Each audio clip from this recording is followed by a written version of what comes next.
Hey guys, Fukuno's Meister here with Android Police. When OnePlus first got released back in May, it only took OnePlus a week to give it the Android P beta thanks to Project Treble. Granted, at the time it was pretty much unusable as it was extremely buggy and had a ton of missing features, but fast forward to now and OnePlus has just released Developer Preview 3, which is a lot more stable, has most of the Android P features, and in my opinion passes as daily driver material.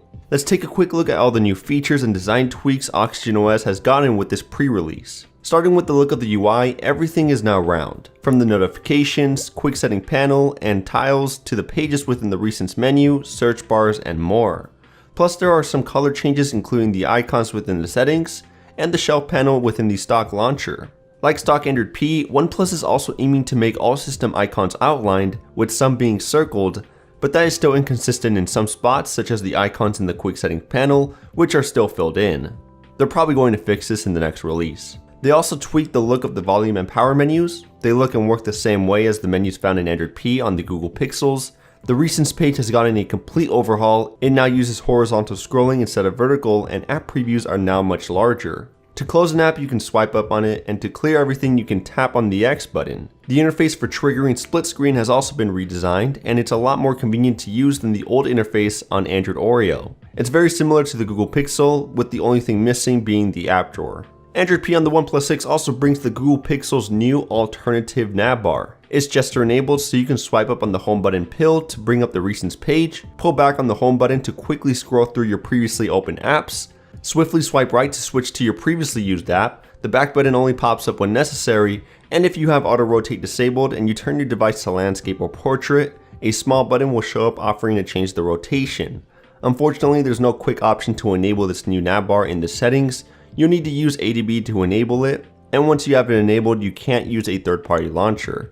If you do, you'll repeatedly get a notification telling you that the OnePlus launcher has crashed, and you won't be able to switch apps. Still, if you don't mind using the OnePlus launcher and want to give it a shot, I'll drop a link to an XDA article where they show off how to enable it manually. Moving on to the settings, as I said before, the icons are now colorful and outlined. The search bar is now right below the action bar, which I think looks messy and takes up a lot of space. I'm hoping they remove the action bar altogether and just leave the search bar as the top element, like on the Pixel. Base level setting menus have also been condensed from 20 selections to only 13. There aren't many new changes in the settings app that we haven't seen before on other Android P devices, so I'll just do a quick recap just in case you haven't seen the new Android P features. There is a new feature flag section in the developer options, which holds a list of experimental features, sort of like Chrome's hidden flags menu, but less descriptive. Under the Wi-Fi settings, you can now meter a Wi-Fi network much more easily instead of having to dig it up in the data saver settings. There is a new service in the accessibility section called Accessibility Menu.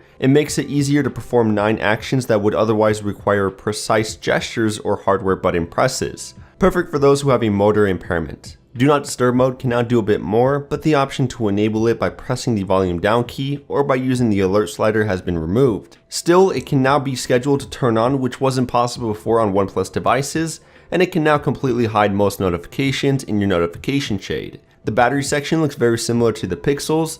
The only difference is that you can still see the per app battery usage data. I also like how it tells you how long the phone will last based on your usage and what background apps are using large amounts of battery. Battery saver can now be set to trigger from anywhere between 5% and 75% battery.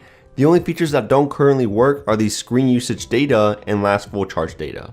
In the notification settings, you can now easily track which of your apps have recently sent notifications, and the About Phone menu has a different looking interface, as well as the Android P Easter egg. There are some other smaller features worth noting, like you can no longer reorder home screens on your OnePlus launcher. When opening a game, gaming mode will be more aggressive when letting you know when it's activating. The next alarm and muted/vibrate ringer status appear at the top of the quick settings panel. Replying to a notification no longer dismisses it, so multiple replies are possible. The Bluetooth icon will only show up in the status bar when you're connected to a Bluetooth device.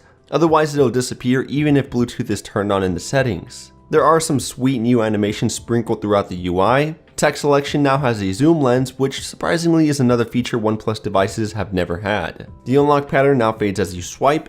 And lastly, the USB menu is now a full-fledged menu instead of a pop-up when you connect your device to your desktop. Those are most of the main changes I have found on the OnePlus 6 running the Android P beta update. Of course, there are smaller hidden features and under the hood changes that I left out, so if you want to know every new Android P feature, then check out this article by Android Police.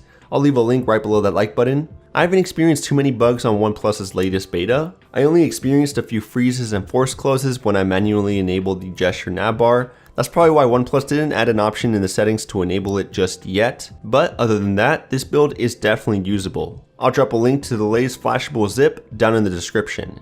Either way, that's it for this video. Let me know in the comments what you think about the Android P beta update on the OnePlus 6. Drop a like if you enjoyed, get subscribed for more awesome Android content, and I'll catch you guys in the next one. Peace.